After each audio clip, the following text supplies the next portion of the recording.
In order to start this job, I had to get there about 3:45 in the morning before they open and block off this section. Once the section was blocked off, we had everything rubbered, everything clean and rubbered, and now we're getting ready to seal coat. So what I'm doing now, since there's a lot of concrete around the building, you're supposed to edge. So I'm laying down about a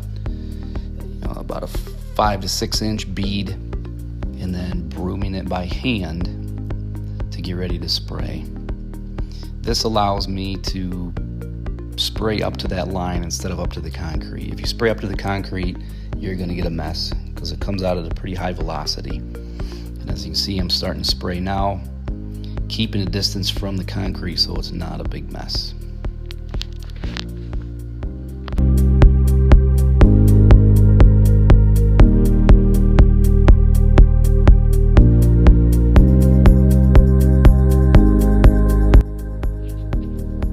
Slow down the speed of the video so you guys can see me. It's kind of a real-time spraying.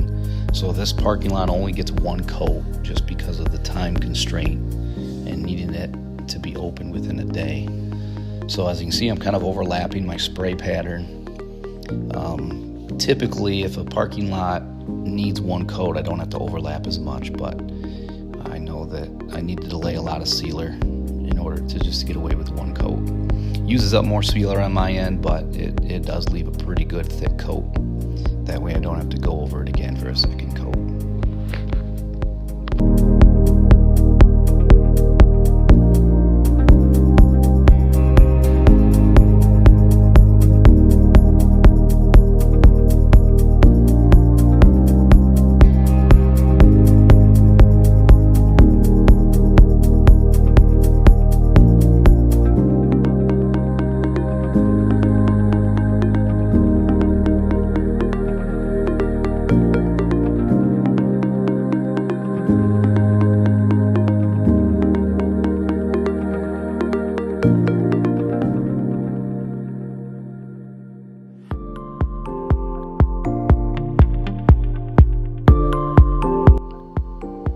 For a typical commercial job, I usually use 3 guys.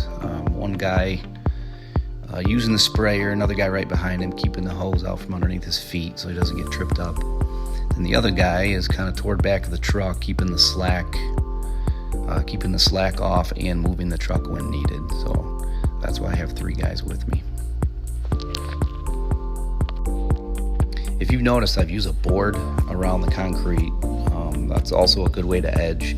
Instead of laying a bead and using a broom by hand, which takes up more time, if you've got a guy good enough to hold the board up against the sprayer to prevent overspraying the concrete, that's a much more efficient way to do it. As long as you have a guy that's good at using the board, any mishap can cause some overspray to hit the concrete, and that's something you don't want. One of the tough things about doing a gas station is all the pumps still need to have access.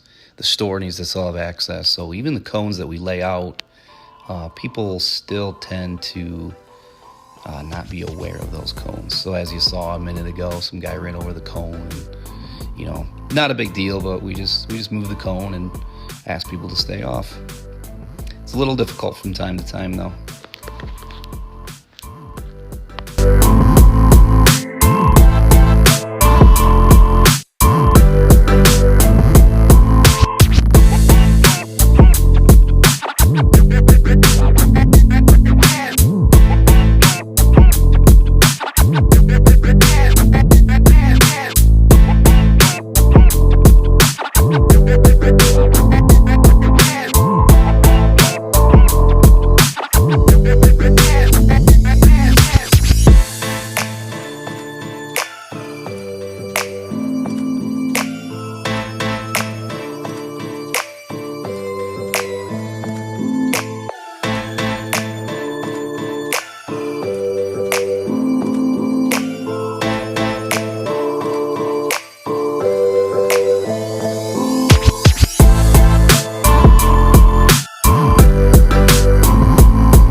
As we finish up the second section, we actually took about a 2-hour break to let this dry. So we had some lunch and got ready for a third section.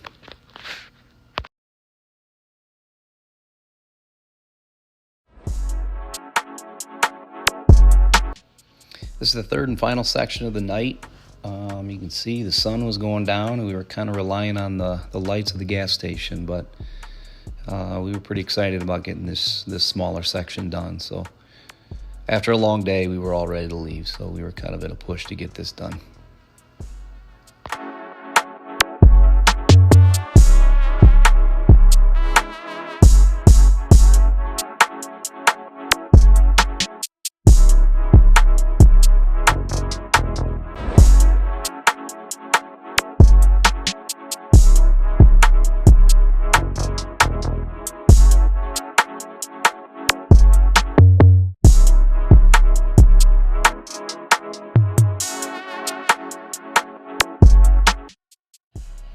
So as the third and final section comes to an end, I just wanted to thank you guys for viewing. Please make sure to subscribe, like the videos, view the videos, comment. Please make some comments, suggestions, nice things, please. But yeah, I hope you enjoyed the video. Hope you enjoyed the other ones on my channel. Stay tuned, because I did add the striping and painting of the parking lot, so hope you guys enjoyed that as well.